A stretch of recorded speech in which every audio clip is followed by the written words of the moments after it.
Hey everybody, welcome to our wash and pack / seed storage shed. I just wanted to do a little focus on some of the things that we're doing in here. It's definitely coming to the end of our garden season. We've harvested everything, and right now, as you can see behind me, we have a variety of seeds that we are drying that we'll be using for seed saving.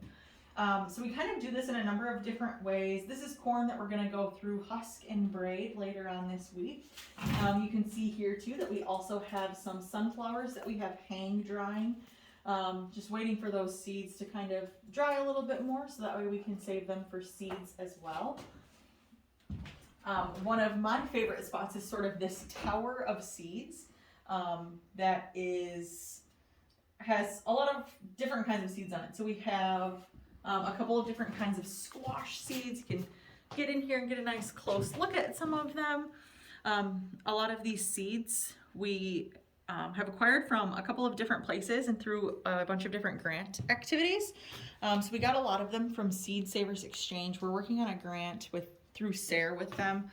We were also awarded a couple of grants from SARE that have helped us focus on bringing some of these seeds back to the community, along with a grant, a gather grant from First Nations, and another couple of grants from NAF that have really helped us develop this space a little bit more.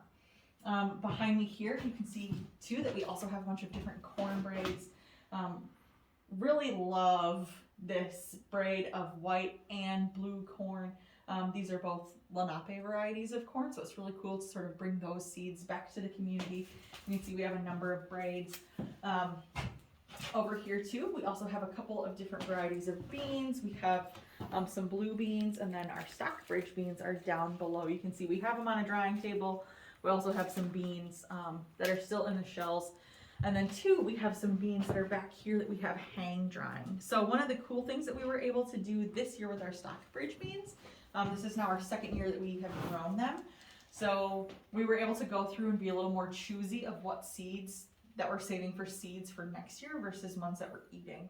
So when we're going through and picking out what seeds we want to save, we're picking ones from, big healthy plants that also have, large seeds, and also that are full with seeds.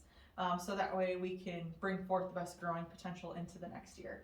So those are just some of the things that we have going on here. I'm really excited about this project. We have some fans that are going that sort of help dry.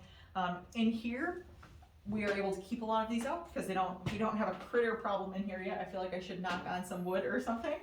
But what we'll do once these seeds are completely dry is we will keep them in some mason jars and store them in a couple of different places. That way, in case anything happens to one specific set of them, we'll be able to have seeds to continue on. We'll also be saving a lot of these, or sharing a lot of these seeds within the community next spring. So stay tuned for that. I'm excited for us here at the farm to continue growing them, but also to sort of share them a little bit more in the community.